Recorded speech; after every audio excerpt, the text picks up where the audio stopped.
Ich denke noch plötzlich, wo ihr schon, also, schönen guten Abend für alle guten die Leute, die bei uns sind, und noch die, die online als den Abend ein bisschen nachlauschen. Wir hatten den Exercice vom Webinar schon letztes Jahr gemacht an der Rheumatologie und das war ein großer Succès, gibt mir ganz viel positiv Echo gekriegt davon. Dem Moment war eine Obligation, wenn es dem ganzen Covid-Problem, wir konnten kein präsentiell Dinger machen, dafür haben wir online gemacht und das Modell war gut, weil viele Leute haben davon profitiert, wir nicht mussten an den Staat zu kommen, Parking zu sichern, an die ganze Roserei vom Hin und Her zu tun. Dafür haben wir gesagt, wir bleiben immer bei dem Modell gucken, ob das weiterhin so ist.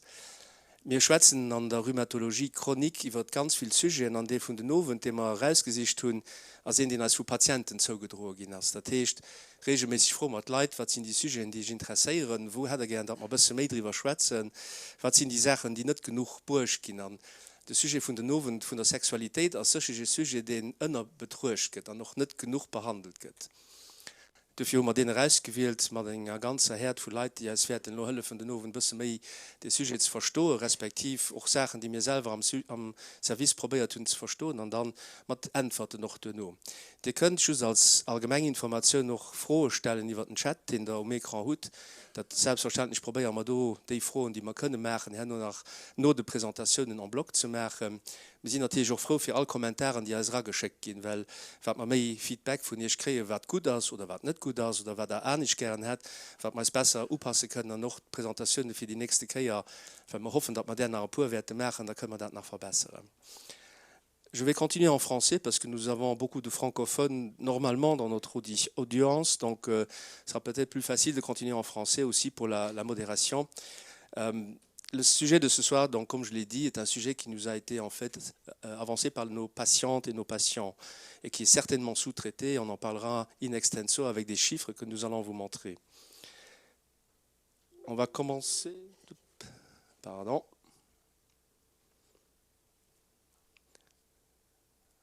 Merci.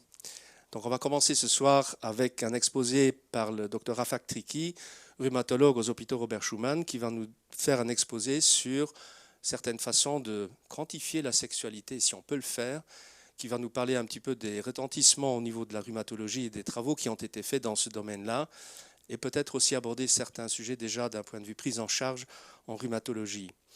On aura par après le message de nos infirmières référentes, oui, de nos infirmières référentes en rhumatologie, notamment donc Madame Raluca Marinescu, qui est infirmière référente en rhumatologie inflammatoire et auto-immune, qui va nous parler de son vécu et surtout des informations qu'elle a reçues des patientes et des patients. Elle va nous faire un exposé aussi un petit peu de mythologie assez intéressant. Et par après, Madame Alda Grigio, infirmière référente en notre clinique du dos, donc plutôt dans les pathologies chroniques dégénératives, va vous présenter les chiffres d'une enquête que nous avons réalisée au sein du service. Questionnaire anonyme que nous avons remis à nos patientes et nos patients pour nous dire quelle est votre appréciation de la problématique. Ce sera suivi par après par les points de vue plus pratiques, d'une part de l'urologue, Dr Chris Roller, urologue aux hôpitaux Robert Schuman, qui va nous parler de la problématique plutôt chez l'homme, bien entendu, et l'approche thérapeutique et des propositions qu'on peut faire. Suivi par Laurent Juncker, gynécologue obstétricien aux hôpitaux Robert Schuman, qui va parler de l'approche plutôt chez la femme, avec tout ce qui comporte la problématique et l'approche thérapeutique. Et puis, j'allais presque dire la cerise sur le gâteau, ce sera la présentation de notre sexologue, Madame Fabienne Juncker-Kenan, qui va nous parler de l'approche de la sexologue. Certainement une approche qui est sous-estimée et qui est certainement nécessitée d'un point de vue développement dans les problématiques. Voilà, je pense qu'on va rentrer tout de suite dans le sujet avec la présentation du Dr Rafak Triki, donc rhumatologue aux hôpitaux Robert Schuman, mon associé depuis une vingtaine d'années déjà, donc on en a déjà vu des vertes et des pas mûres, mais voilà la présentation pour ce soir. Merci Marco. Voilà, des vieux rhumatologues qui parlent d'un sujet qui intéresse tous les âges. C'est ce qu'il faut dire. Et puis, c'est vrai qu'on n'en parle pas assez. Et il semble qu'il y ait une demande vraiment de nos malades, même s'ils n'osent pas nous en parler directement, mais ils voudraient bien peut-être qu'on leur donne plus d'informations ou qu'on les mette dans des situations favorables pour en parler et pour éventuellement proposer évidemment des solutions. Alors, en introduction, je voulais quand même dire que ce cheminement a été long pour l'humanité entière, puisque c'est seulement au XXe siècle qu'il y a eu une révolution de l'activité sexuelle dans un couple normal, j'allais dire, puisque dans les siècles précédents, la sexualité, en tout cas la vie de couple du mariage était un genre de devoir sexuel pour procréer, pour transmettre un petit peu le nom et le patrimoine familial, alors que le plaisir sexuel était peut-être l'apanage de lieux plus ou moins clos ou d'acteurs spécialisés. Et ceci a changé durant le XXe siècle, avec d'abord des philosophes, par exemple, qui se sont intéressés au sujet, qui ont commencé à publier des travaux sur le sujet pour libérer un petit peu la parole et démystifier un petit peu le sujet. Et puis, sur le plan sociétal aussi, d'abord peut-être en Scandinavie, et puis dans l'Europe occidentale, tout doucement, il y a eu une certaine libération de la parole sur l'importance de la sexualité dans le couple, et la notion de couple sexuel est devenue quelque chose de plus récent, alors que pour nos parents et nos grands-parents, peut-être ce sujet était mis au second plan et qu'on ne se séparait pas ou on ne divorçait pas à cause d'une insatisfaction sexuelle, alors que durant les dernières décennies, c'est devenu quelque chose de tout à fait normal de s'épanouir dans sa sexualité de couple ou sinon, effectivement, de consulter ou de trouver des solutions. Donc on parle d'insatisfaction sexuelle qui est effectivement une cause fréquente de difficultés dans la vie quotidienne de certaines personnes, qu'elles soient atteintes d'une maladie chronique ou qu'elles ne soient pas d'ailleurs atteintes de maladie chronique. Je voulais ajouter aussi que cette évolution du tabou vers l'émancipation sexuelle a été quand même favorisée aussi par la médecine, avec notamment la découverte de la pénicilline qui a permis de contrôler les problèmes de syphilis et des choses comme ça, et d'autre part l'arrivée de la contraception orale qui a libéré littéralement l'activité sexuelle et a permis de rendre cette pratique beaucoup moins anxiogène et peut-être plus agréable aussi. Alors l'OMS a mis vraiment beaucoup de temps à s'accaparer le sujet et c'est seulement en 2016 qu'il y a eu un plan d'action pour la santé sexuelle et reproductive avec une mise en œuvre d'un programme de développement durable à l'horizon 2030 en Europe. Donc on est dans les temps, on n'est pas trop tard, pour ne laisser personne de côté. Aujourd'hui, donc l'OMS considère que la santé sexuelle fait partie intégrante de la santé et de la qualité de vie des personnes. Et elle a émis 14 objectifs, et on peut lire sur le 4e objectif que nous devons répondre aux besoins et aux préoccupations de tous en matière de sexualité.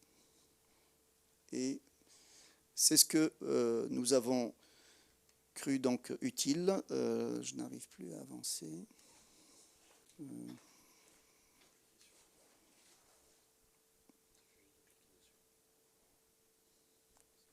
Merci beaucoup. Voilà. Alors on attaque un petit peu le sujet tel qu'il est. On va parler donc de dysfonction sexuelle ou d'insatisfaction sexuelle. Ce n'est pas tout à fait la même chose peut-être, même si l'une va entraîner l'autre.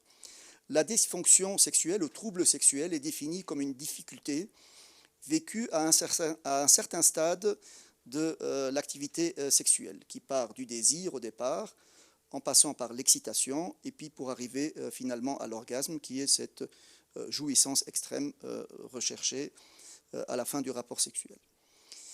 On peut parler aussi d'insatisfaction sexuelle, qui peut découler bien sûr d'une dysfonction dans le couple, ou parfois de différence de libido, donc on va dire des appétits qui peuvent être trop décalés dans un couple, par manque de temps parfois, des gens qui sont littéralement avalés par leur travail, leur activité professionnelle, etc.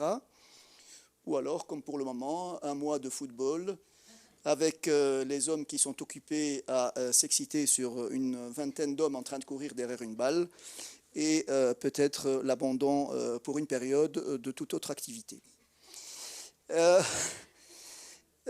Alors la satisfaction sexuelle, malgré tout, d'après ce que j'ai pu lire en tout cas, peut être quand même décrite comme correcte ou satisfaisante, malgré quelques dysfonctions, parce que la relation affective d'un couple est très solide, ou parce que finalement ils ont un peu moins d'intérêt pour le sujet, et je pense que là, nous devons respecter cet état de fait. Peut-être que c'est plus agréable d'aller dans un bon restaurant, il y a d'autres plaisirs dans la vie, mais ceci dit, on nous dit, et nous sommes ici ce soir pour considérer, comme l'OMS nous le dit, comme nos malades nous le disent, que c'est malgré tout du domaine de la qualité de vie.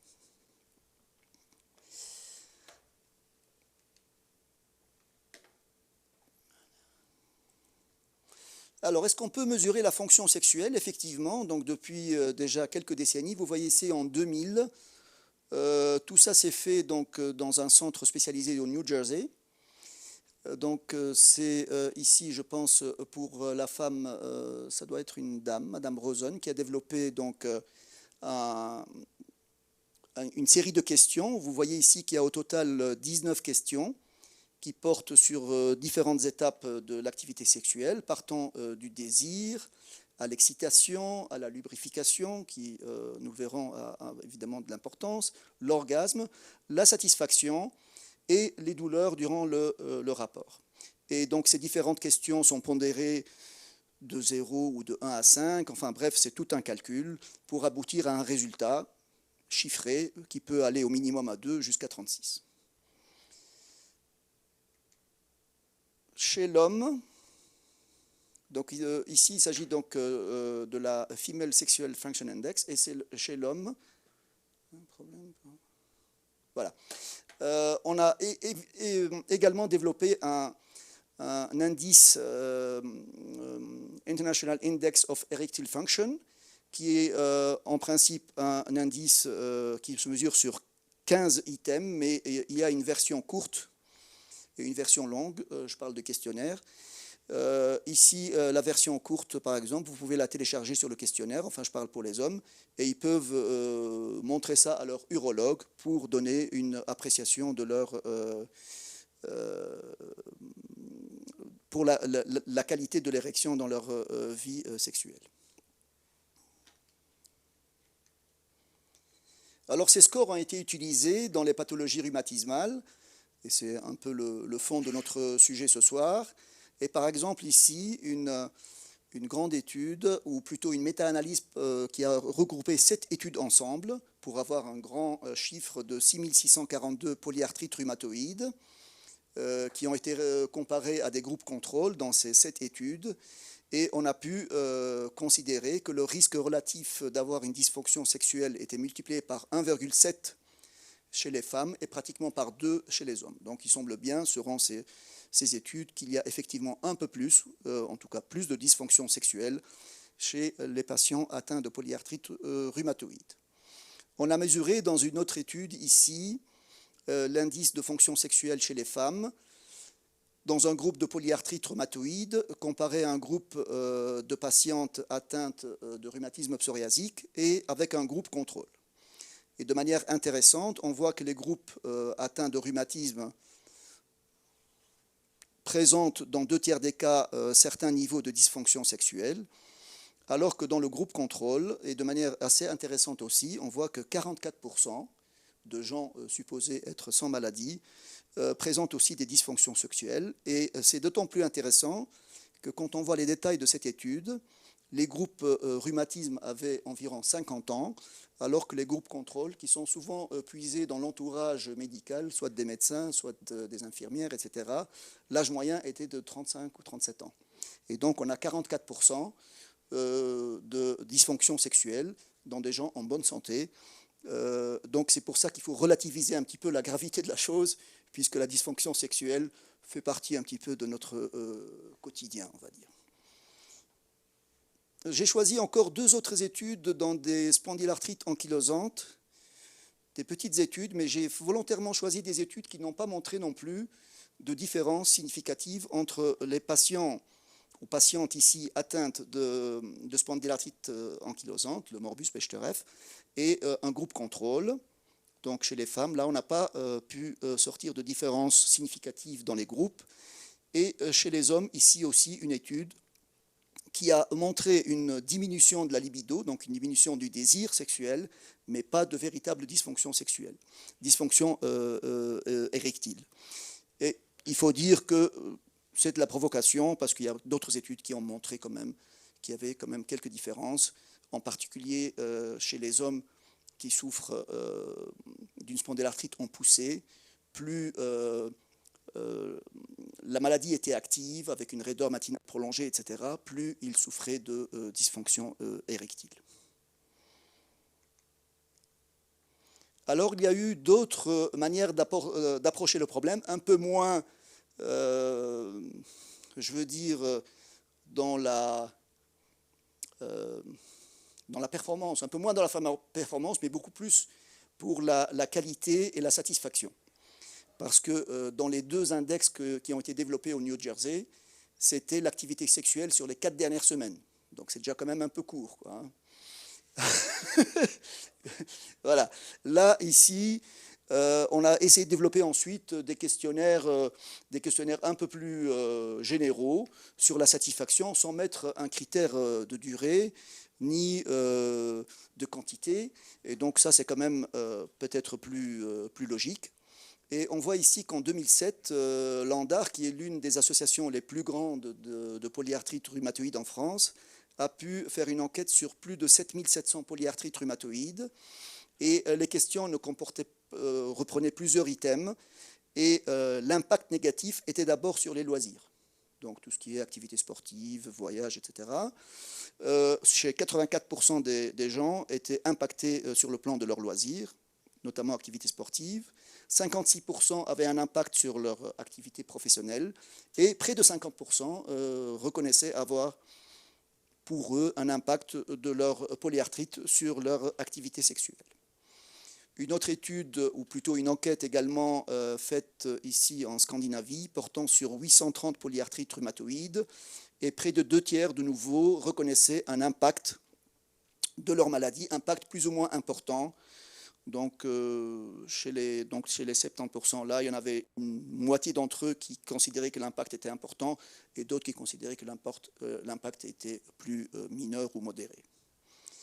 Enfin, une autre étude, celle-ci en Hollande, portant sur 271 polyarthrites rhumatoïdes, montrait qu'il y avait moins d'activité sexuelle, mais une satisfaction globalement satisfaisante. C'est ça qui ressort un petit peu. Peut-être de la dysfonction, mais pas toujours une véritable insatisfaction, pas toujours.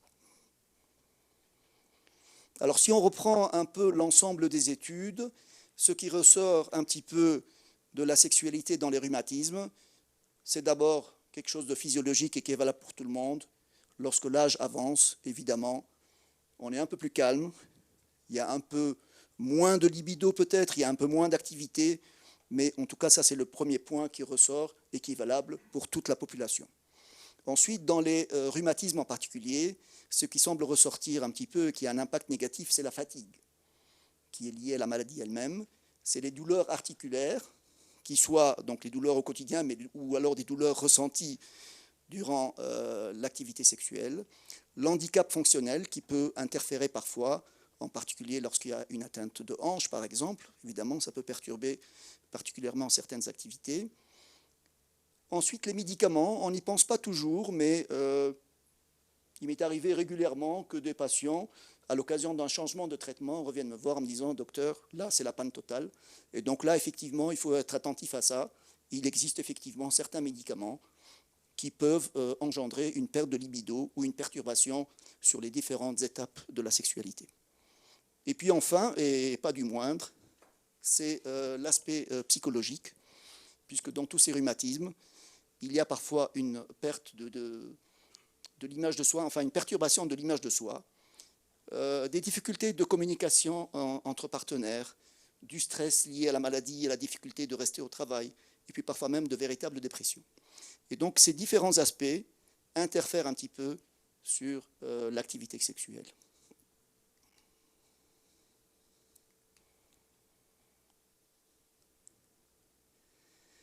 Alors les rhumatologues se sont intéressés au sujet depuis longtemps, et ici en 2012, une équipe de rhumatologues en France, cette fois, a essayé de développer un questionnaire sur la sexualité qui est plus lié aux maladies rhumatismales, et ici en particulier pour la polyarthrite rhumatoïde.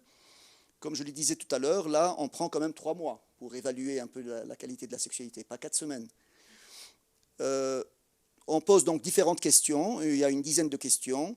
Une première question sur s'il y a une perturbation de la vie sexuelle liée à la maladie, si on pense que durant les 3 derniers mois, les traitements ont influé sur la vie sexuelle.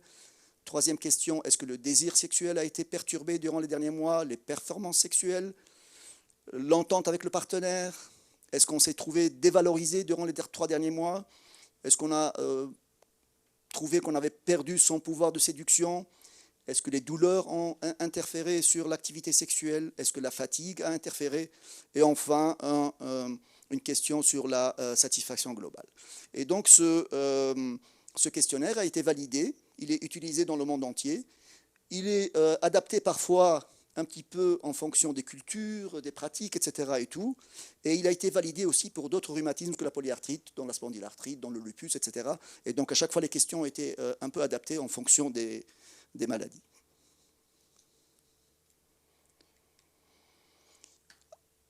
J'arrive enfin à la fin de notre sujet du point de vue du rhumatologue, et c'était la question de savoir finalement, est-ce que nous sommes légitimes, est-ce que nous sommes compétents pour en parler? Faut-il aborder le sujet en consultation? Faut-il organiser quelque chose d'autre? Comment faire? Comment répondre? Et voici quelques propositions, un petit peu de ce que j'ai pu lire et de ce que je pense avec un peu de recul de quelques décennies déjà de pratique rhumatologique, c'est qu'il faut d'abord qu'il y ait un climat de confiance. Il n'est pas question d'aborder ce sujet à la première ou la deuxième consultation. Il faut que le patient se sente à l'aise et qu'il ait l'habitude et confiance dans son médecin. Il faut tenir compte aussi de quelques freins culturels. Parfois, c'est sans doute pas possible d'aborder le sujet. Il faut respecter ça. Il faut trouver le moment et voir un peu mieux comment aborder le sujet. Par exemple, en parlant des différents aspects de la qualité de vie, de la fatigue, etc. Voir si on peut mettre ça dans la discussion, si ça peut venir dans la discussion. Ou sinon, plutôt que de l'aborder comme ça de manière directe et avec le risque que ça choque ou quoi, peut-être essayer d'informer un peu mieux, avec des flyers dans les salles d'attente ou des choses comme ça, pour dire que, écoutez, la dysfonction sexuelle fait partie de votre qualité de vie, nous avons probablement des solutions à proposer ou à discuter, et qu'il ne faut pas être, fermé au sujet, il ne faut pas culpabiliser, parce que parfois les patients pensent qu'ils ont une autre maladie, qu'ils ont la polyarthrite, qu'ils ont le rhumatisme, et qu'ils sont aussi une maladie liée à leur mauvaise activité sexuelle, alors que c'est peut-être lié, c'est même probablement lié à leur maladie. Et donc ça permet un petit peu de les rassurer, et peut-être ici, au terme de ce qu'on va discuter ce soir, développer un réseau de prise en charge pour remédier à cette situation. Et puis l'autre possibilité qui s'impose d'elle-même, c'est d'inclure un petit peu ce volet dans l'éducation thérapeutique. Comment répondre? Effectivement, on doit d'abord mieux maîtriser le sujet, c'est pour ça qu'on organise par exemple ces réunions ce soir. Ensuite, si on pense que les difficultés sexuelles sont liées à l'activité importante de la maladie, qu'elle est mal contrôlée, bien sûr, notre premier rôle, ça va être d'adapter notre traitement du rhumatisme, voir s'il n'y a pas un médicament qu'on a mis qui est peut-être responsable de ces difficultés. On peut, dans un premier temps, se faire aider par l'infirmière référente pour un petit peu voir comment on peut avancer dans cette situation. Si par contre, il s'avère que la dysfonction sexuelle est vraiment à l'avant-plan, alors que le rhumatisme est bien contrôlé, là, bien sûr, nous devons avoir recours aux spécialistes, gynécologues, urologues, voire sexologues.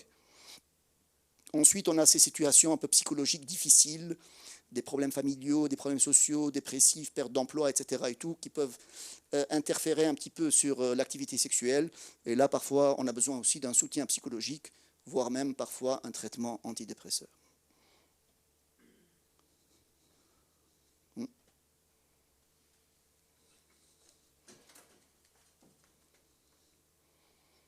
Voilà, je vous remercie pour votre attention et je cède la parole à notre cher modérateur. Merci beaucoup, Rafak. Moi, une chose qui me frappe toujours lorsqu'on va à des conférences internationales ou à des grands meetings, parce que pour notre formation professionnelle, on voyage de par le monde, finalement en Europe, aux États-Unis, et la sexualité dans les maladies inflammatoires rhumatologiques, voire même chroniques dégénératives, est très peu traitée.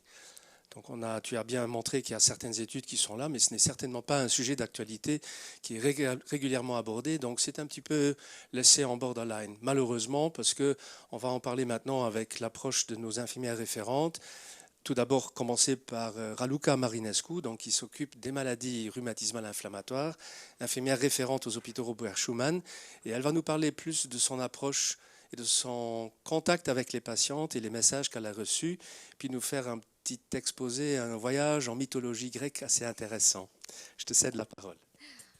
Merci. Bonsoir. Je suis heureuse de pouvoir partager avec vous, encore une fois, mon expérience en tant qu'infirmière en rhumatologie. L'accompagnement qu'on propose au sein des hôpitaux Robert Schuman en rhumatologie est propice aux échanges avec les patients, avec l'opportunité d'aborder des sujets que les patients jugent importants lors de leur traitement. Pendant des années où j'ai eu le privilège de communiquer avec les patients, des sujets intimes en rapport avec la vie affective ou sexuelle surgissaient soit timidement, soit cachés derrière un autre sujet apparemment sans relation. C'est seulement en parlant ou en écoutant que les non-dits débouchent sur la vraie problématique. Car la vie intime est rarement abordée de manière franche et directe. En fait, c'est un sujet tabou pour de nombreuses personnes, même en bonne santé, et a fortiori pour des patients atteints de maladies chroniques. Car oui, la maladie chronique vient se greffer à un élément perturbateur supplémentaire, affectant la qualité de vie sous tous ses aspects. En tant qu'infirmière en rhumatologie, on ne s'imagine pas aborder ce sujet délicat. Mais en gagnant en confiance dans mon rôle, je me suis rendu compte que les patients aussi avaient moins de réticence à aborder des sujets délicats et qu'une difficulté quotidienne induite par la maladie chronique peut effectivement influencer la vie affective ou sexuelle.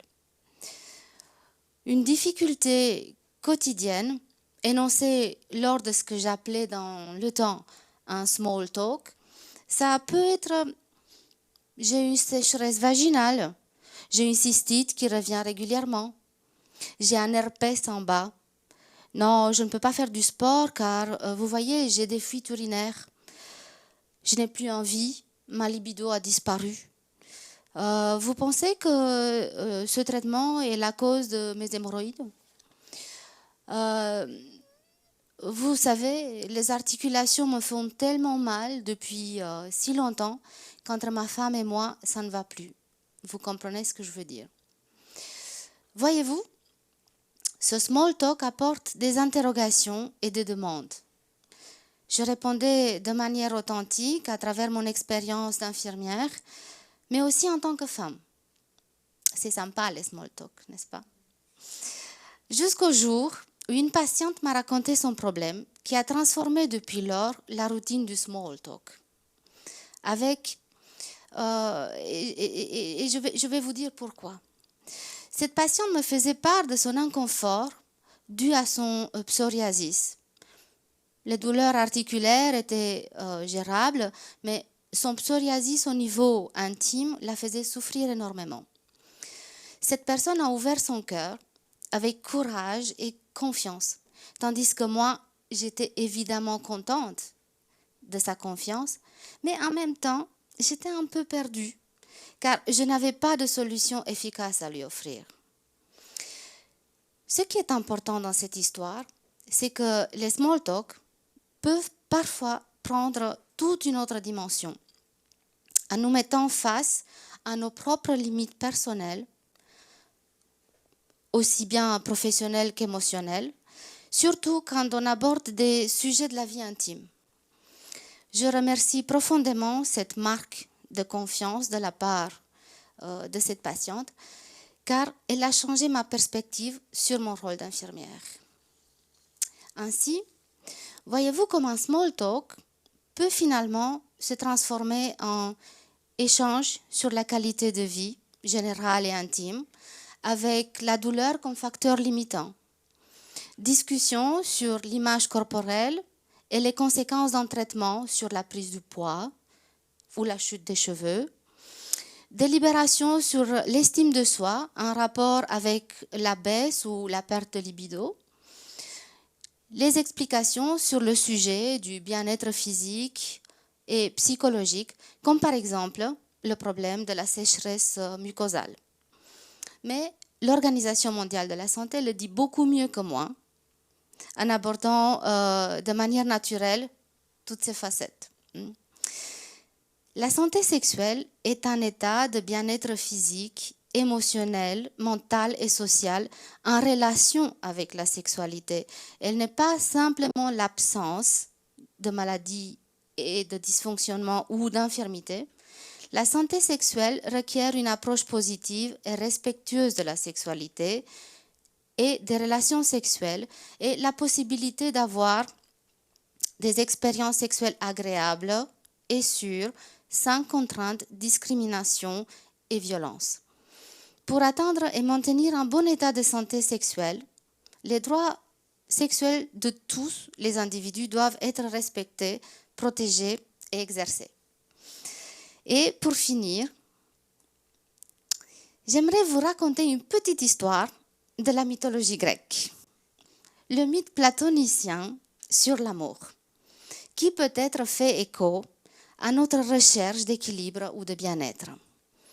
Jadis, il y a très très longtemps, notre nature était bien différente que celle qui est aujourd'hui. Il y avait 3 sortes d'êtres humains, et non 2 comme aujourd'hui.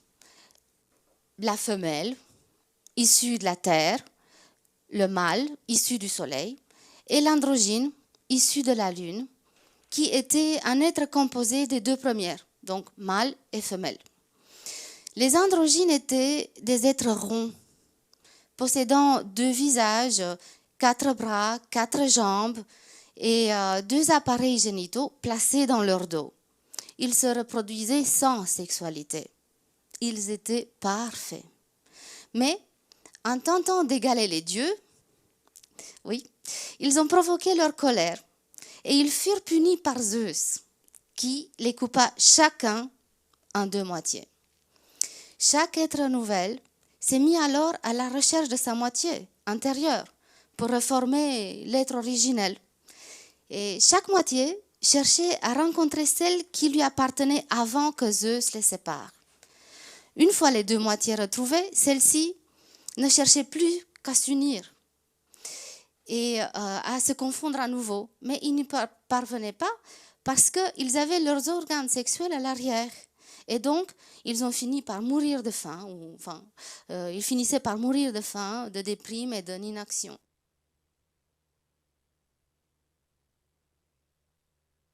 Humaine, Zeus a déplacé les organes génitaux de ces êtres sur le devant afin de leur permettre de s'unir provisoirement, formant les êtres humains actuels. Donc voilà, ce mythe explique ainsi le phénomène amoureux dont l'origine se retrouve dans un puissant désir de complétion de soi. Voilà, je vous remercie.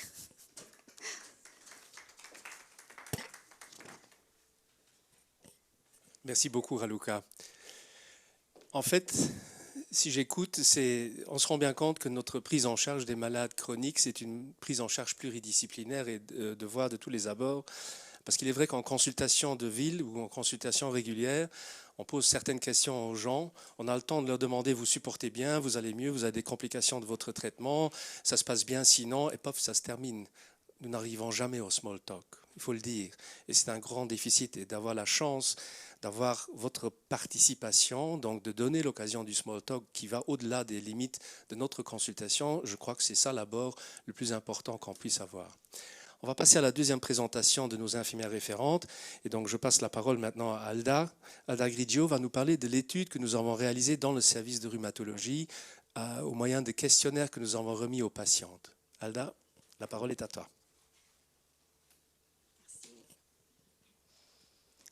Guten Abend. Wir wollten erst über das Thema schwätzen, weil es noch immer ein Tabuthema ist. Es ist nicht einfach für Leute, die gesund sind, über das Thema zu schwätzen. Es ist noch mehr schwer für Leute mit einer chronischen Krankheit. Es ist auch ein Thema, das nicht so einfach in der Konsultation vom Doktor zu Spruch kommt. Wir haben am Vielfalt verschiedene Patienten angeschaut und sie gefragt, ob Themen sie interessieren. Und der Nico war positiv. Heimat wollen wir ihnen eine Möglichkeit geben, eventuell Frauen und die verschiedenen Berufsgruppen zu stellen. Ein Questionnaire wird ausgeschafft, für die Besoin der Patienten zu verstehen. Während einem Monat haben wir so alle Patienten, die bei uns an Hôpital de Jour kommen, sind verdient. Patienten mit einem Rheumatisme inflammatoire oder chronischem Reckfei. Es ist kein ausgeschlossen, egal welche Altersgruppe. Wir haben an dem Monat 91 Patienten befragt, darunter waren mehr Frauen wie Männer, und mehr Patienten mit einem Rheumatisme inflammatoire wie mit chronischem Reckfei.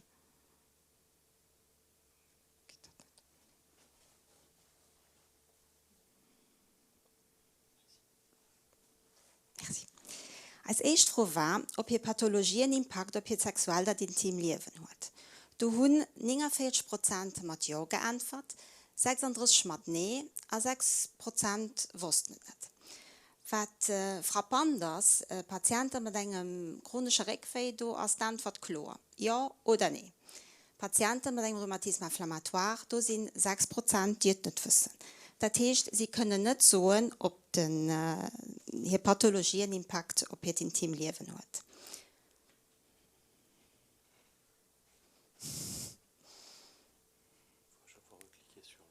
Sur là, ok, merci. Was für Faktoren beeinflussen Ihrer Meinung nach Ihr Intim- und Sexualleben? Das ist die Müdigkeit, die Weh, Medikamente und Moral. Das ist bei den zwei Pathologien dasselbe. Just bei den verschiedenen Patienten spielen mehr Faktoren eine Rolle.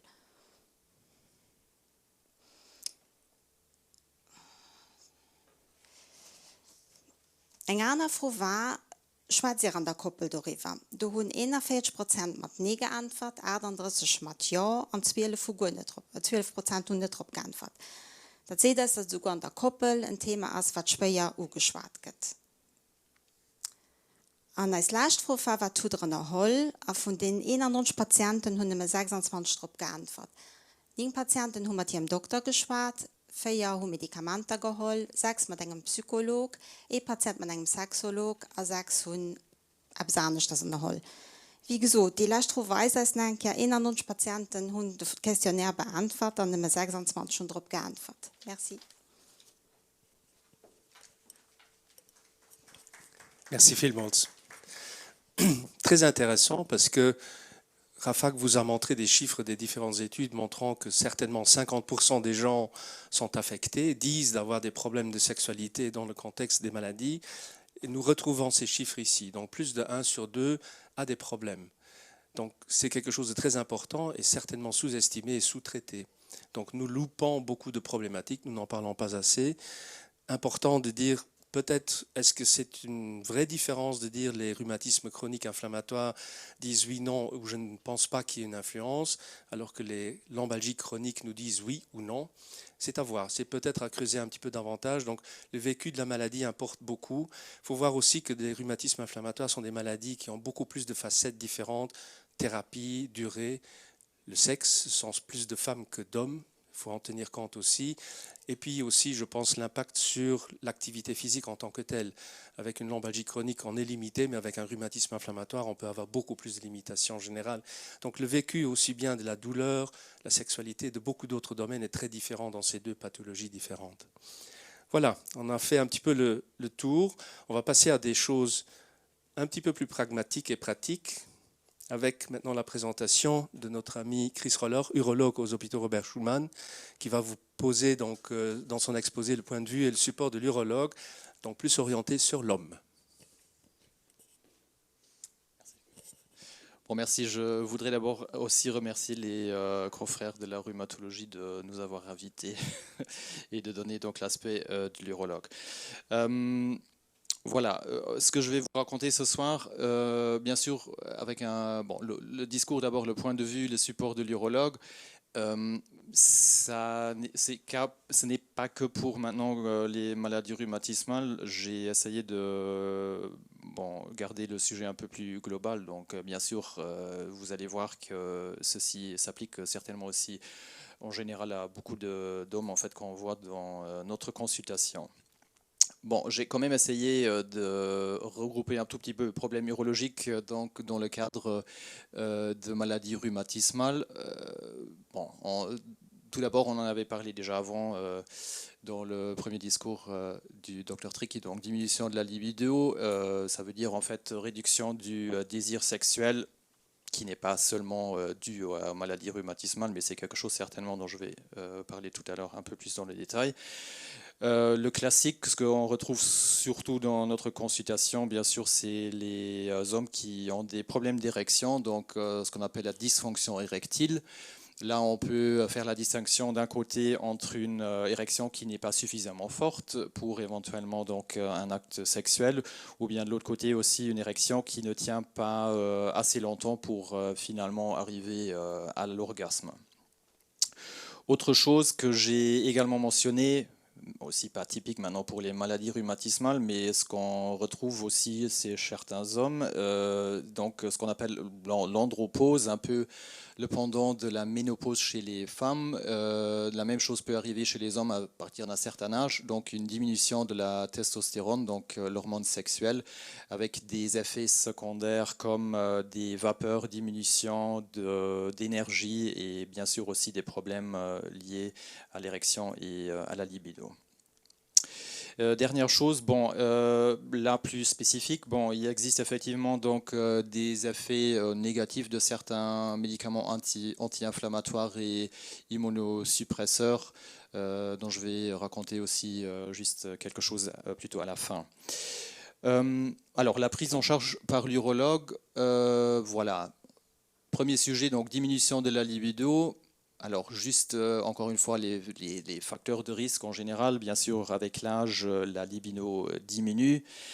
Le style de vie joue un rôle important, comme vous savez tous, à part peut-être alors les problèmes que nos patients ont déjà, le tabac, l'alcool, l'adiposité, c'est quelque chose qui s'ajoute et qui peut donc contribuer également à une diminution de la libido.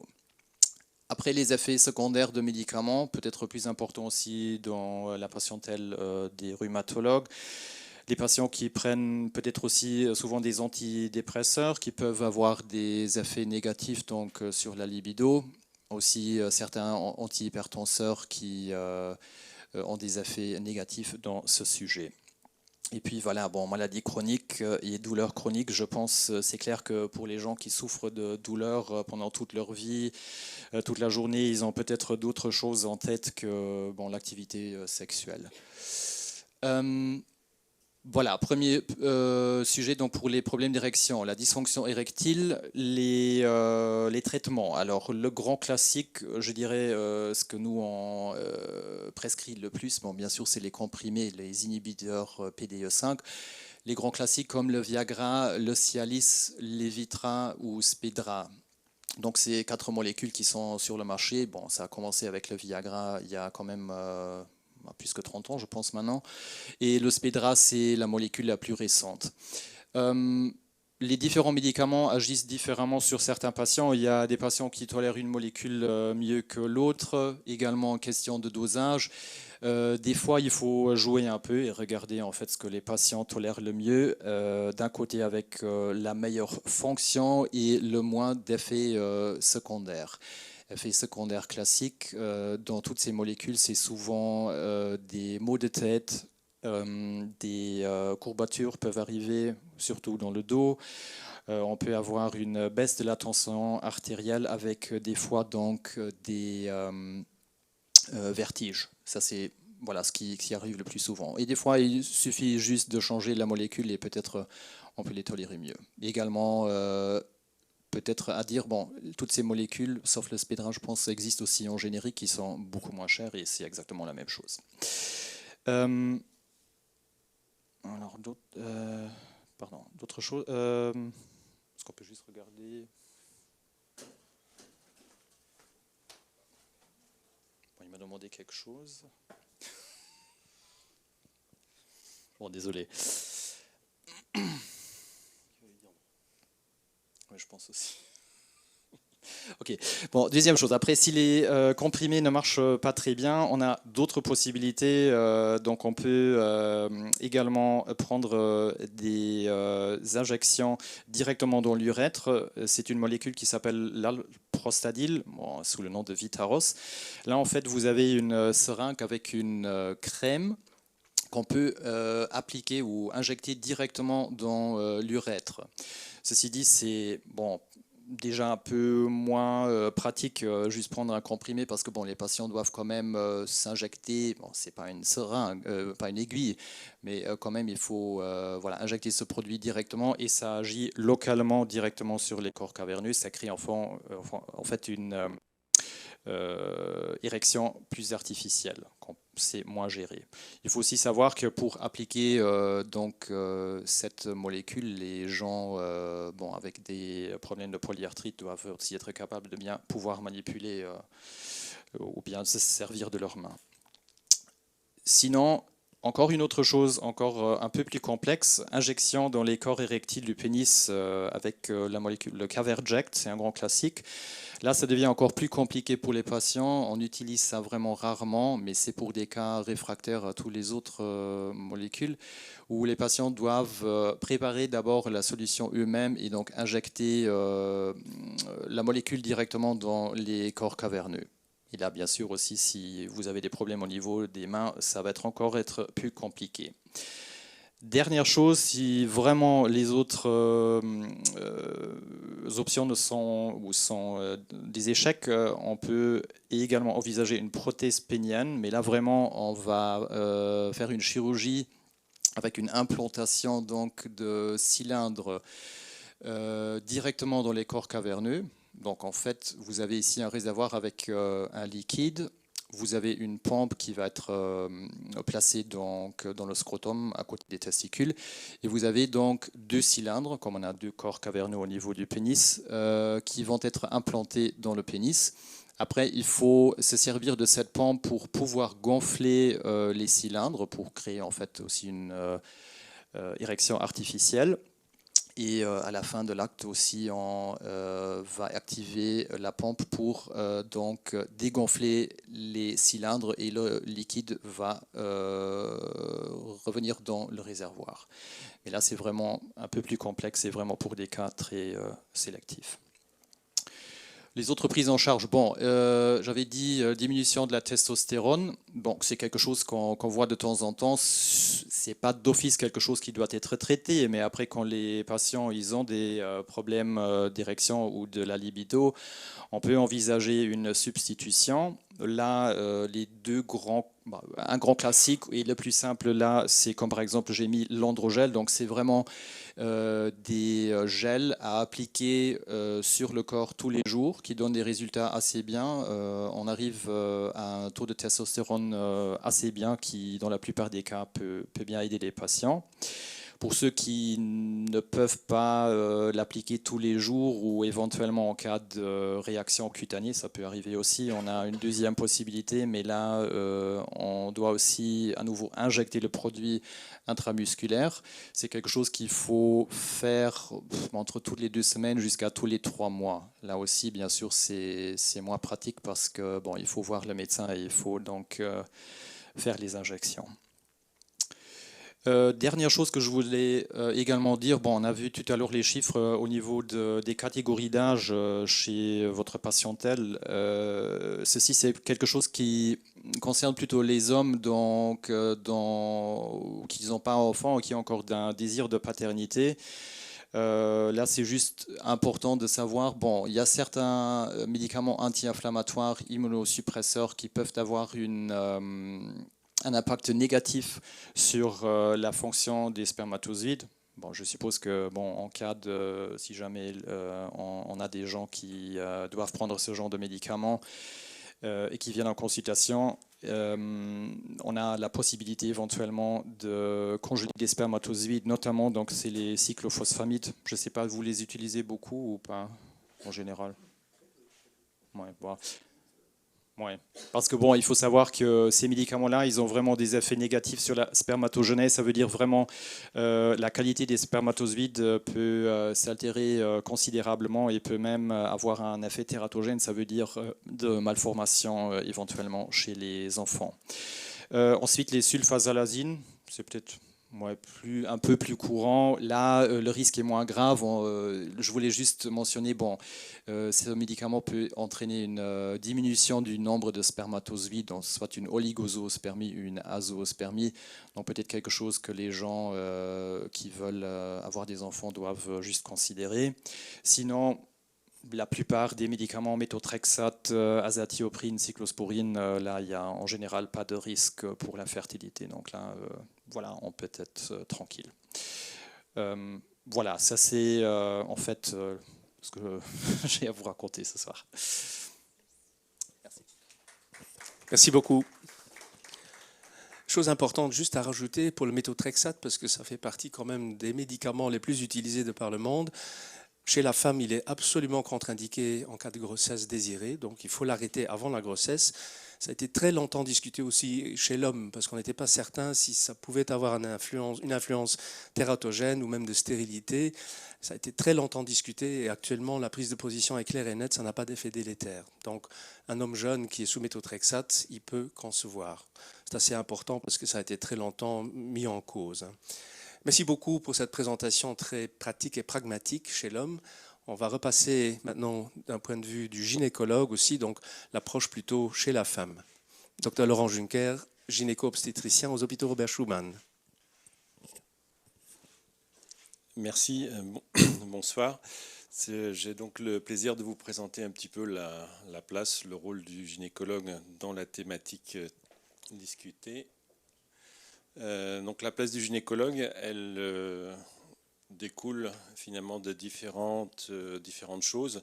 Déjà, comme on a vu, la pathologie rhumatologique touche préférentiellement, en particulier la pathologie inflammatoire, touche plus particulièrement les femmes par rapport aux hommes. Donc la gynécologie est concernée par là. Ça interfère donc dans la vie quotidienne des patientes à beaucoup de niveaux. Et en ce qui concerne le gynécologue, aussi donc la qualité de vie sexuelle, le désir d'enfant et la contraception. Souvent, dans un fonctionnement en tout cas classique ici au Luxembourg, le gynécologue fait partie souvent pour les femmes des médecins de confiance, et parce qu'il les accompagne souvent sur plusieurs années. Et donc ça permet peut-être d'aborder plus facilement le sujet et à la patiente d'avoir la confiance nécessaire pour se confier. La place du gynécologue par rapport à ça, c'est aussi d'exclure d'autres pathologies gynécologiques qui peuvent expliquer ou participer aux difficultés sexuelles, parce qu'on va pouvoir dire « Ah oui, c'est parce que vous avez telle et telle maladie », mais peut-être qu'il y a tout simplement une autre pathologie ou une autre dysfonction qui peut être améliorée ou même guérie. Un des rôles aussi, c'est d'assurer une contraception efficace si elle est nécessaire, et souvent chez des patientes jeunes.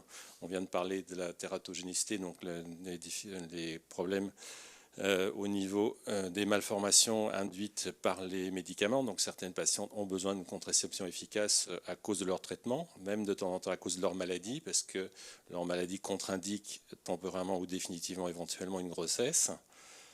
Il y a une place importante aussi, c'est la prise en charge de la ménopause, hein, parce que l'espérance de vie est de plus en plus, en tout cas, est importante et grande. Donc les patientes avec des rhumatismes chroniques arrivent à la ménopause et souvent peuvent bénéficier d'un traitement pour améliorer les différents problèmes, en particulier l'ostéoporose et aussi les dysfonctions sexuelles. Et après, on a tout simplement la place de le dépistage et la prévention, en profiter entre guillemets pour promouvoir un dépistage du cancer du sein, du cancer du col et de la prise en charge de la ménopause. Voilà, donc là c'est un des points importants et beaucoup souvent mis en cause, évoqué par les patientes, c'est les douleurs au moment du rapport sexuel, ce qu'on appelle les dyspareunies. Donc là, le rôle du gynécologue, c'est d'exclure une pathologie infectieuse vulvo-vaginale qui touche la vulve, le vagin et ou urinaire, éliminer une maladie de la peau ou des muqueuses spécifiques ou associées au rhumatisme, comme les rhumatismes rentrent souvent dans le cadre des maladies auto-immunes, donc on a des manifestations cutanées qui ne sont pas rares et qui peuvent toucher les organes génitaux. Il y a une association plus fréquente de certaines maladies inflammatoires auto-immunes, donc le même contexte qui est déjà évoqué, avec l'endométriose. L'endométriose, c'est cette maladie inflammatoire qui touche en particulier les organes génitaux du petit bassin et qui explique souvent des règles douloureuses et une dyspareunie profonde, c'est-à-dire des douleurs au moment de la pénétration profonde. Et on s'est aperçu qu'a priori, il y a une plus grande fréquence de cette endométriose chez les patientes atteintes de maladies auto-immunes, en particulier donc rhumatismales. Et on a aussi, donc, dans les causes et les prises en charge de dyspareunie, il faut essayer d'éliminer les effets secondaires des traitements, en particulier donc sécheresse vaginale avec les antidépresseurs et la pilule contraceptive, et les infections génitales qui sont plus fréquentes classiquement sous immunothérapie, sous biothérapie.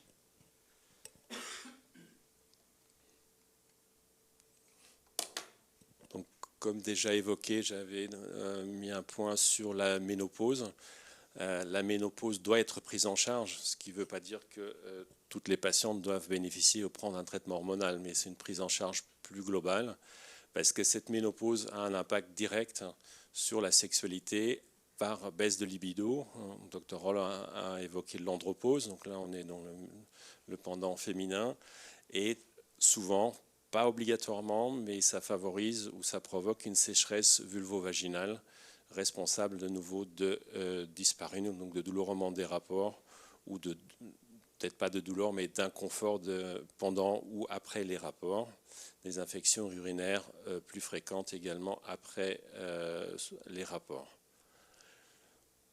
Donc cette prise en charge, l'importance donc pour toutes les patientes, en particulier aussi en ménopause, c'est l'importance des préliminaires dans l'activité sexuelle pour essayer d'atteindre une lubrification plus importante.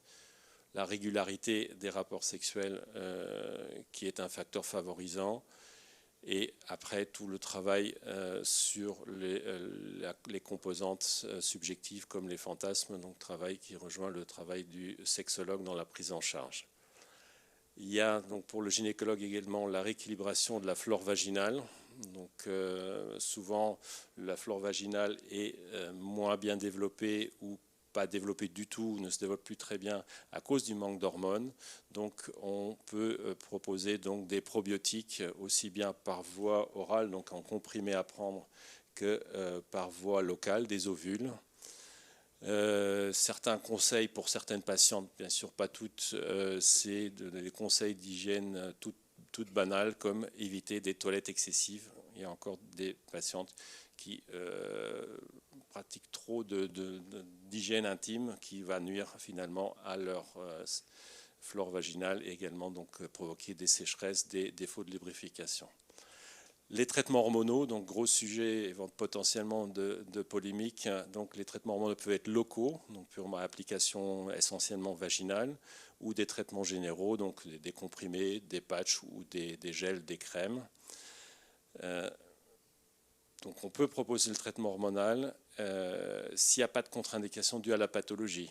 Par exemple, d'éliminer un risque plus élevé de thrombose, à nouveau dans le contexte des maladies auto-immunes, où certaines patientes ont des facteurs de la coagulation perturbés, des anticorps, des anticoagulants circulants. Donc on sait que les traitements hormonaux, globalement, de façon très globale, les études montrent qu'apportent une amélioration fréquente au niveau de ces différents symptômes, en particulier avec un point pour la tibolone, sous le nom commercial de Livial, qui aussi, par rapport à la libido, semble être le produit le plus efficace, qui sort un tout petit peu du lot par rapport aux autres médicaments. Donc l'utilisation de lubrifiants locaux, donc ça, bien sûr, c'est un point important, mais il ne faut pas que ce soit la seule arme des médecins ou du gynécologue, dire voilà, utiliser des lubrifiants, donc c'est seulement un des éléments. Sur la libido, donc un effet positif des traitements hormonaux à climat androgénique, mais il n'y a pas de médicament miracle, et j'ai pas la belle photo du docteur Roland avec les différents médicaments. Pour la femme, pour l'instant, on n'a pas. Donc c'est essentiel. Il n'y a pas de traitement connu efficace pour augmenter la libido par rapport à ça. Et un effet positif des traitements hormonaux, donc là aussi comme une amélioration des symptômes de ménopause, il y a aussi une amélioration de la libido avec tous les médicaments, avec, comme déjà dit tout à l'heure, un petit plus, voilà, entre guillemets, pour la tibolone. Voilà, entente conjugale, donc là on rentre à nouveau plus dans une prise en charge conjugale et sexologique.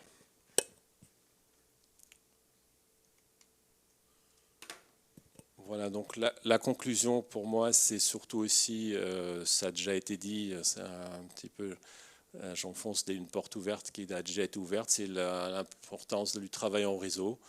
C'est donc la place du gynécologue, c'est éliminer et traiter les pathologies gynécologiques associées, assurer le suivi de dépistage en fonction des facteurs de risque, essayer d'aborder systématiquement la sexualité, prendre en charge les dyspareunies si elles existent, traiter la ménopause pour les patientes désireuses et d'accord avec un traitement, et l'importance du réseau. Donc en amont, le traitement rhumatologique, donc ça a déjà été bien exposé, vous avez des exposés à ce sujet, et en aval, donc c'est le prochain sujet, la prise en charge de la sexualité et de la conjugalité par un sexologue qualifié. Je vous remercie. Merci beaucoup. Quand est-ce qu'on aura la pilule contraceptive de l'homme ? Parce que s'il nous manque les médications chez l'homme, si on a des médicaments spécifiques pour l'homme, on a très peu en fait de possibilités. On en parle ? Oui, il y a la chirurgie, tout à fait. Voilà, merci beaucoup pour l'exposé sur l'aspect pratique maintenant chez la femme. Je voudrais juste dire que l'âge moyen des gens que nous traitons en maladie rhumatismale inflammatoire est entre 40 et 45 ans. Donc ce sont des femmes quand même relativement jeunes. Et chez l'homme, les spondylarthrites, c'est encore beaucoup plus jeune. Ça démarre très souvent à 12, 13, 14 ans déjà, donc avec un deuxième pic vers la cinquantaine. Donc on parle quand même de populations qui sont encore dans une activité hormonale normale en grande partie. Mais il est clair que l'aspect de la ménopause est à considérer parce que nos patientes qui nous accompagnent très longtemps, et j'en ai quelques-unes qui m'accompagnent depuis 30 ans maintenant, arrivent finalement aussi à un âge de la ménopause où d'autres problématiques se surajoutent, bien entendu. Voilà, on va passer au dernier exposé qui est celui de Fabienne Juncker-Kenon qui va nous parler en tant que sexologue donc, de la sexualité épanouie comme antidouleur. Merci beaucoup. Alors bonjour, je voudrais remercier les hôpitaux Robert Schuman de m'avoir convié pour parler de ce sujet et remercier nos intervenants précédents. Voilà, c'était très intéressant de revoir un petit peu aussi l'histoire de la sexualité. Alors moi je vais essayer de mettre un petit peu de, comment dire, de bonheur dans cette soirée, d'enthousiasme, de positif, à savoir que la sexualité, et je vais commencer par ça, c'est pas juste le rapport sexuel. La sexualité, c'est beaucoup plus vaste que ça. C'est effectivement le rapport à l'autre, la façon dont on va s'aborder, dont on va se regarder, se toucher, s'appréhender. Donc la sexualité, ça commence le matin au réveil et ça va jusqu'au lendemain matin au réveil. À savoir que c'est en fonction de comment on va vivre son quotidien de couple que la sexualité va trouver une place, celle qu'on souhaitera. Celle qui sera une sexualité qui peut être une sexualité de tendresse, une sexualité qu'on aura revisitée soi-même, hein, pas forcément la sexualité telle qu'elle nous est décrite dans les livres. Donc la sexualité, c'est pas seulement ce qu'on entend, c'est pas seulement non plus ce qu'on entend beaucoup, ce qu'on voit beaucoup dans nos magazines et qui laisse entendre que effectivement plutôt des notions de performance. Non, la sexualité, en tous les cas telle que moi j'envisage de vous la présenter, c'est une sexualité où il y en a pour tout le monde. Et forcément, qu'on soit limité ou pas, on va y trouver une place, on va y trouver quelque chose. Alors, la technique, c'est pas mon truc, mais bon, je vais essayer quand même. Voilà, alors à quoi sert la sexualité en général ? À prendre du plaisir individuellement ou en couple. Alors déjà, vous le remarquerez d'emblée, individuellement ou en couple. Donc la sexualité, c'est aussi l'individualité et c'est important de le dire. Passer un moment intime avec l'autre. Donc un moment intime avec l'autre, ça peut être dans les bras l'un de l'autre, ça peut être se toucher sans forcément se pénétrer. Et puis ça peut aussi être effectivement redéfinir un peu ce qu'on va vouloir mettre dans cette sexualité à travers les pratiques, et des pratiques, il y en a plusieurs. S'assurer une détente émotionnelle et corporelle. Oui, donc là, bien évidemment, la sexualité, c'est quelque chose qui demande qu'on soit détendu, qu'on soit bien avec soi, pas seulement bien avec l'autre. Et pour être bien avec soi, effectivement, quand on traverse des douleurs, des pathologies, on ne l'est pas toujours. Donc, d'où l'importance d'élargir le sujet des simples mots du corps sur, effectivement, les ressentis, hein, les émotions telles qu'on va les percevoir, et puis peut-être de les partager avec l'autre pour que l'autre comprenne mieux ce qu'on traverse. Et justement, si ce soir, c'est pas possible, j'ai trop mal au dos, j'ai trop mal aux hanches, donc c'est pas possible de faire l'amour, c'est peut-être quand même possible de se faire un câlin. Contribuer à la libération des hormones dites positives pour soi. Alors là, justement, un petit peu plus loin, vous allez voir à quel point on peut faire de la relation sexuelle un moment explosif, hein. On a l'habitude de manger du chocolat, de regarder un bon film pour se détendre. Eh bien, avoir recours à la relation sexuelle pour le corps, c'est beaucoup mieux. Alors, pourquoi est-elle compliquée en situation de pathologie rhumatismale chronique ? Alors souvent parce que le désir est en berne, c'est vrai, et on a vu à travers les différents intervenants combien le désir c'était important, combien la libido c'est importante. Alors, il n'y a pas que les médicaments, il y a plein d'autres choses pour rebooster le désir. Il y a ce qu'on va avoir dans la tête, mais il y a aussi ce qu'on va se faire au niveau du corps.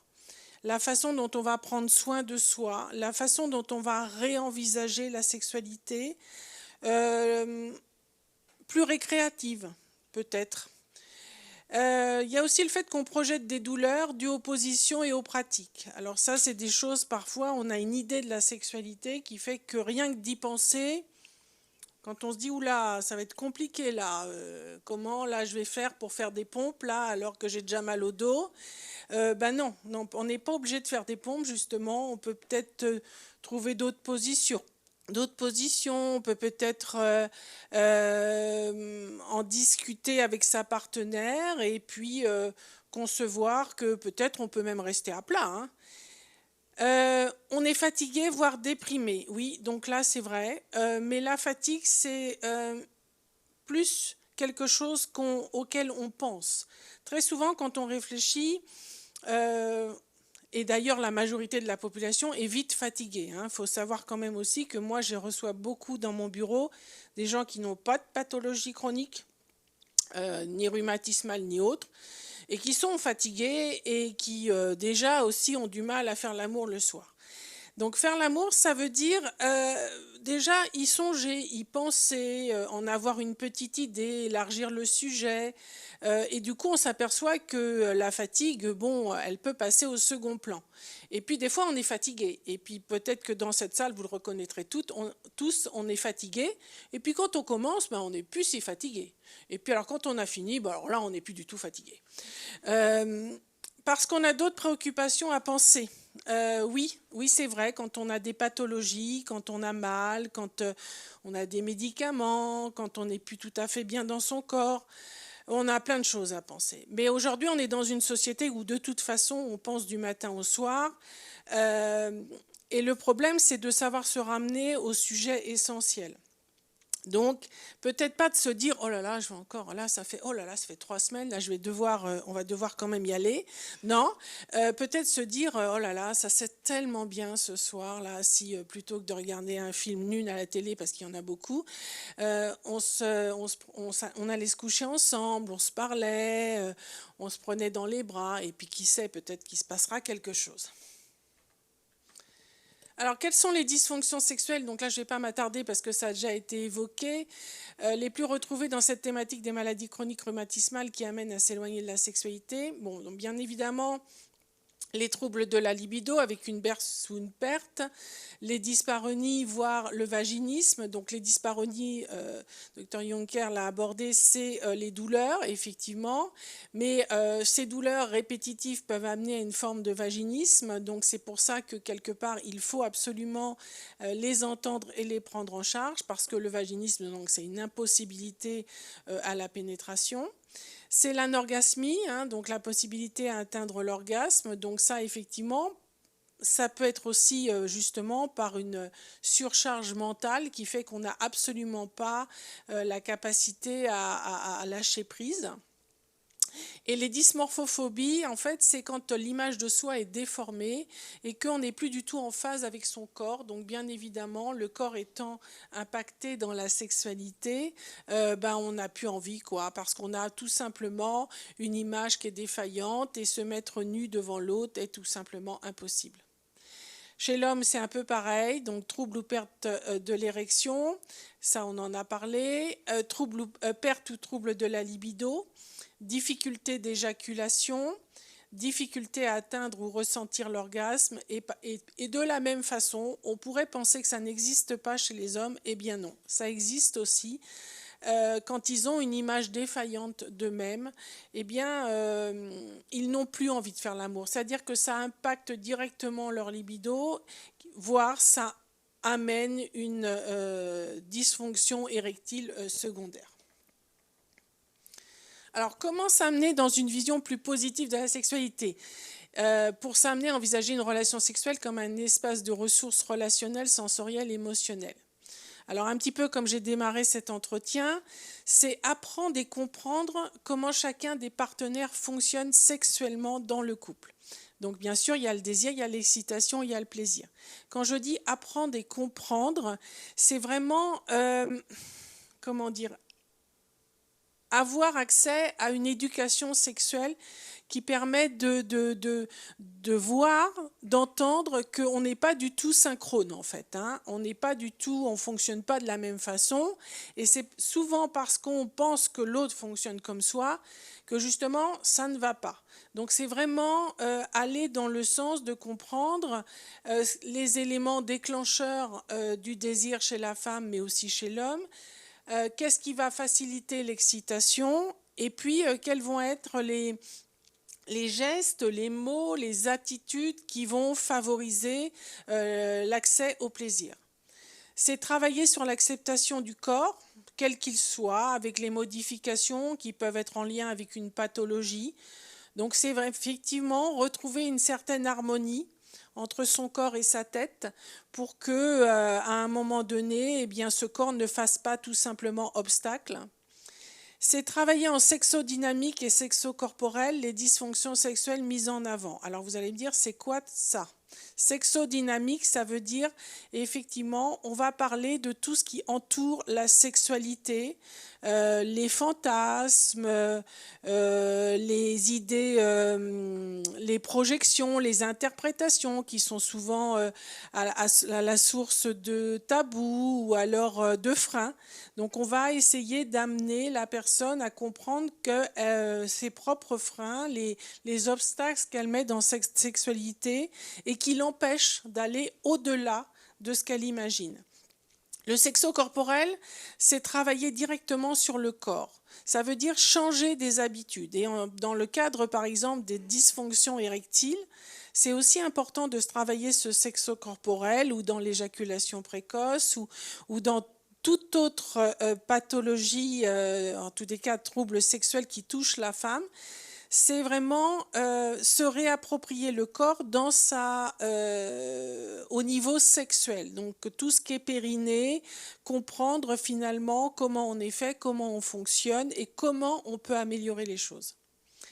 Apprendre les bienfaits corporels que procurent les rapports sexuels, ça c'est ce qu'on va aborder juste après. C'est aussi entretenir avec le ou la partenaire une communication autour de son état, mais également de ses besoins, de ses souhaits. Ça veut dire j'ai mal, je vais être capable de dire j'ai mal, mais je vais aussi être capable de dire j'ai mal, mais finalement,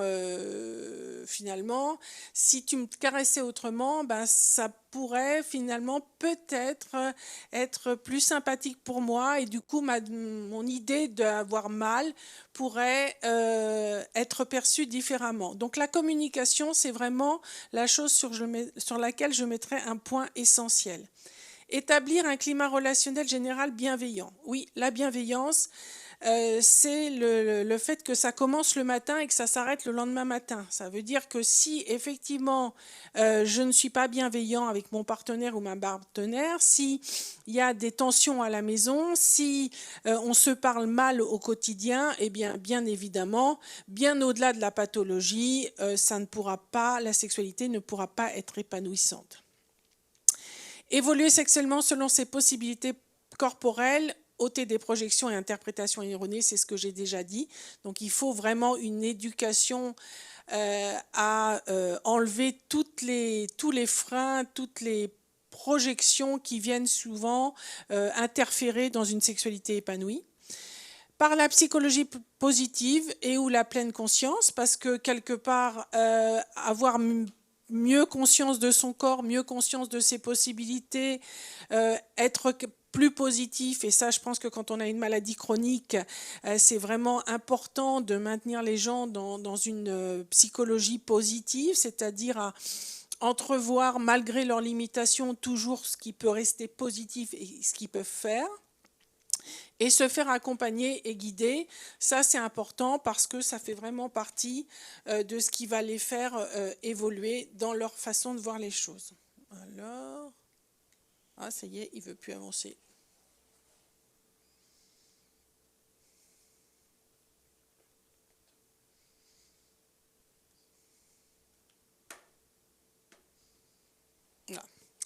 Alors, l'amour aurait le même effet qu'une drogue, mais là, on a le droit d'en abuser. Alors, effectivement, très vite, allons voir un petit peu ce qui se passe au niveau du cerveau et plus précisément du côté de l'hypothalamus, puisque c'est lui qui va sécréter avant, pendant, après toutes les hormones qui sont, mais alors, super. Donc, la phényléthylamine, phénéthylamine, ça c'est une hormone qu'on va sécréter en fait avant. Elle agit comme une amphétamine, elle va certes couper l'appétit et le sommeil, mais elle va amener de la bonne humeur, de l'euphorie, de l'optimisme. C'est l'hormone naturelle de l'amour et du bonheur. D'ailleurs, comme cité, on la retrouve dans le chocolat. Bon, mais le chocolat, ça fait grossir. Donc, bon, l'amour, généralement pas. Lors de la relation sexuelle, sont sécrétés la dopamine, la lulibérine, l'ocytocine et autres endorphines. Tous les plaisirs procèdent du même principe. Il y a une hausse de débit d'une substance stupéfiante qui vient inonder le cerveau. La première de ces substances, c'est donc la dopamine, c'est l'hormone du désir. C'est celle qui donne envie d'agir, d'aimer, de faire l'amour, de découvrir, d'en savoir plus, d'aller plus loin. Elle provoque une forte stimulation et c'est ce que notre cerveau va rechercher. C'est le moteur à la motivation et à l'action. C'est elle qui pousse à se rapprocher de la personne aimée et plus il y a d'obstacles, plus elle est présente. Donc la dopamine, effectivement, c'est le début. Puis vient la lulibérine. Ça, c'est vraiment l'hormone qui est libérée au début de la relation sexuelle. Elle pousse à plus de contacts, à plus de caresses. On pourrait dire en quelque sorte que c'est l'hormone des préliminaires. Elle va laisser la place aux hormones du plaisir, les endorphines. Au moment de l'orgasme, c'est une explosion, une euphorie ou extase. Ces molécules nous font décoller et modifient totalement l'état de conscience ordinaire. Pour finir, Sa Majesté l'ocytocine. L'ocytocine, c'est l'hormone de l'amour. Elle aussi, elle nous envahit au moment de l'orgasme. Elle a été baptisée hormone de l'attachement par certains scientifiques, car elle serait notamment sécrétée chez toutes les espèces animales monogames dès le premier rapport sexuel.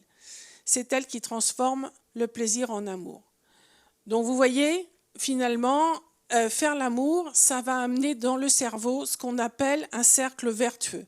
Au niveau cérébral, on a ce qu'on appelle le circuit de la récompense. Et ce circuit de la récompense, eh bien, plus on va évaluer la récompense positive, plus il va nous amener à avoir envie de recommencer. À l'inverse, s'il rentre dans un cercle vicieux, parce qu'on a eu mal, parce qu'on n'a pas persévéré, qu'on est resté sur une idée négative de ce qui s'est passé la dernière fois et qu'on n'a pas essayé d'en parler et d'y réfléchir et de changer des choses, eh bien, le circuit de la récompense va rester sur finalement cette idée négative et va amener un cercle vicieux qui va nous éloigner de la sexualité. Alors, pourquoi consulter un sexologue? Pour s'instruire, pour comprendre, pour entreprendre, pour maîtriser et se réinventer. 3 sujets essentiels: la communication autour du sujet, ses perceptions et ses approches à l'autre, ses pratiques et jeux sexuels. Pour instaurer quoi? Des souvenirs positifs, initiant aussi ainsi un climat propice et favorable aux relations sexuelles par le biais de ce donc cercle vertueux. Vous remarquerez ici que les déguisements, généralement, c'est pas comme ça qu'ils sont déguisés quand ils viennent chez moi, mais bon. En conclusion, ma petite touche finale. Faire l'amour est un véritable cocktail de jouvence. Le plus dur étant d'y croire à l'avance. Le faire est une révélation, d'autant qu'on s'intéresse aux sensations, celles qui participent au désir et au plaisir, anéantissant les maux du corps qui font souffrir. Merci beaucoup.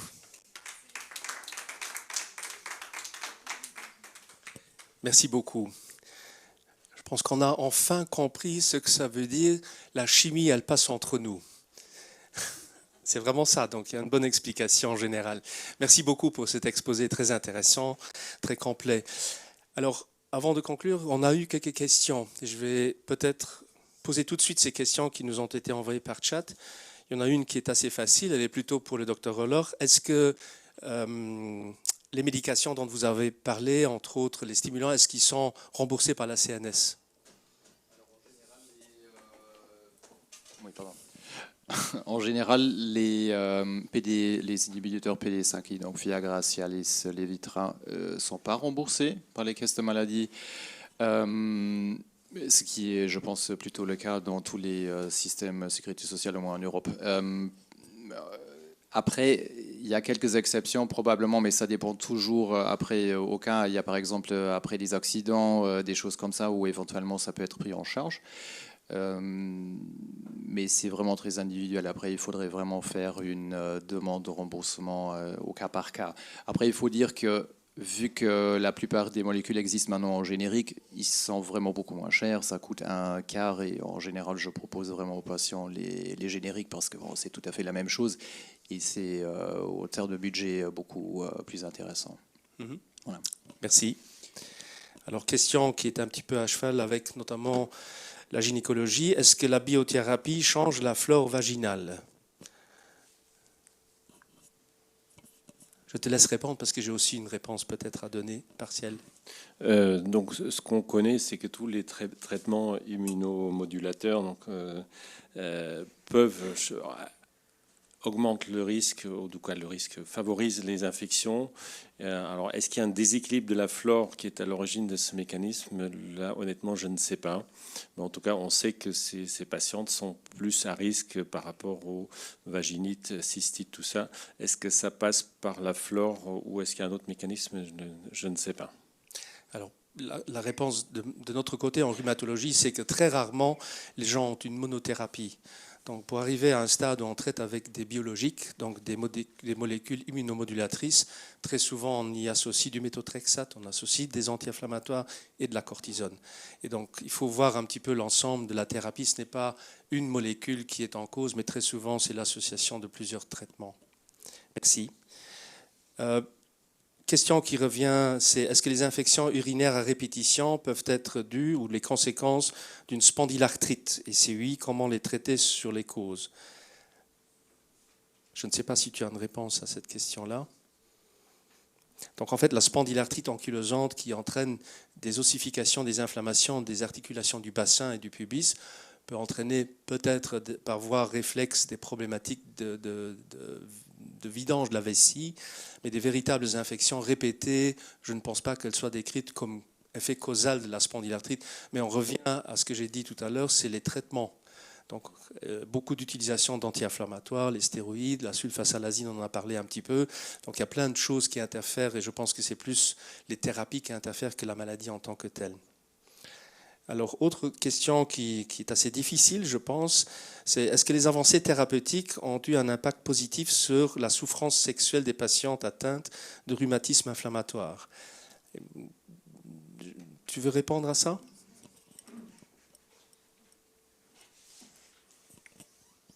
Oui, je pense que depuis maintenant bientôt 20 ans, nous avons remarqué un contrôle beaucoup plus optimal des rhumatismes inflammatoires avec une qualité de vie qui a changé du tout au tout.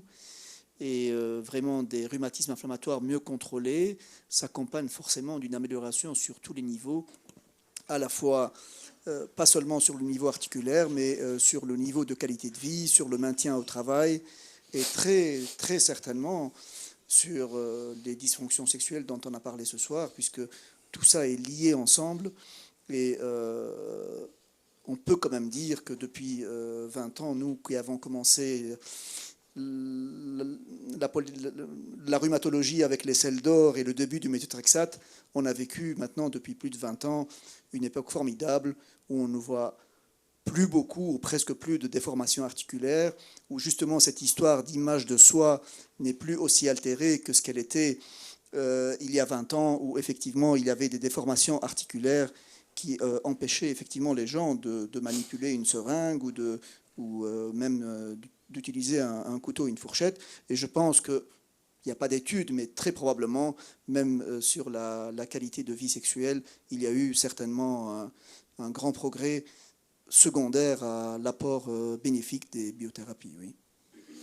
Merci. Vraiment, je pense qu'il n'y a pas d'études vraiment lancées dans ce sens-là, mais la question clé que moi je pose toujours à la consultation, c'est est-ce que vous considérez que la qualité de votre vie est redevenue tout à fait normale à tout point de vue?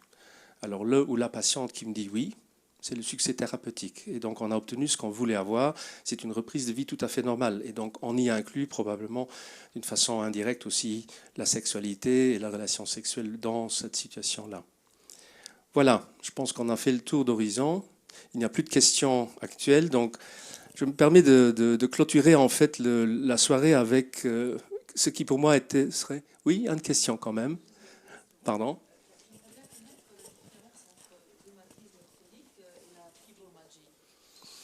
Alors, rhumatisme chronique et fibromyalgie, ce sont des sujets qui sont pour nous tout à fait différents, parce que la fibromyalgie est un syndrome de souffrance qui n'a pas d'explication objective actuellement bien délimitée. Si nous parlons de rhumatisme inflammatoire chronique, ce sont des maladies débilitantes qui détruisent, qui ont des cibles objectives avec des destructions articulaires, des problèmes de dos. La fibromyalgie est actuellement un grand sujet de discussion, mais il y a énormément de publications qui sortent, mais pour le moment, on ne sait pas très bien délimiter où se pose le problème. Est-ce que c'est un problème de seuil de la douleur? Est-ce que c'est là aussi un problème de chimie qui passe ou qui ne passe pas? Il y a énormément de travaux qui sont faits, mais finalement, on ne peut pas considérer que la fibromyalgie soit un rhumatisme. Ce n'est pas dans le sens vrai du terme une maladie articulaire ou ostéo-articulaire, c'est une maladie de souffrance et qui doit être traitée par des gens qui s'occupent en priorité de la souffrance. Donc en priorité les algologues en fait, qui ont une approche très spécifique de cette problématique. Merci. Voilà. Alors juste pour terminer, 2 petits mots. Vous pouvez revoir les présentations que nous avons faites ce soir sur YouTube Hôpitaux Robert Schuman, pour ceux qui voudraient revoir un petit peu ce que nous avons fait comme exposé. Et moi, je voudrais clôturer avec un seul mot. Je pense que pour moi, pour ce soir, c'est le mot-clé « oser ». Pour les patientes et les patients, osez en parler. Osez en poser la question à votre médecin de confiance, au personnel, les professionnels de la santé qui vous voient, qui vous suivent. Osez leur parler de votre problématique parce qu'elle est sous-estimée. Vous avez vu les chiffres, 1 sur 2 ou 1 sur 2 a certainement des problématiques à discuter. Et le même mot revient pour tous les professionnels de la santé. Osez poser des questions à vos patientes et vos patients. Osez-leur la question, est-ce que vous avez des problèmes dans votre vie de couple, dans votre sexualité? Ça vaut la peine d'en parler. Voilà, je vous remercie beaucoup pour la soirée, pour tous les présentateurs. Et on clôture ici. Merci beaucoup.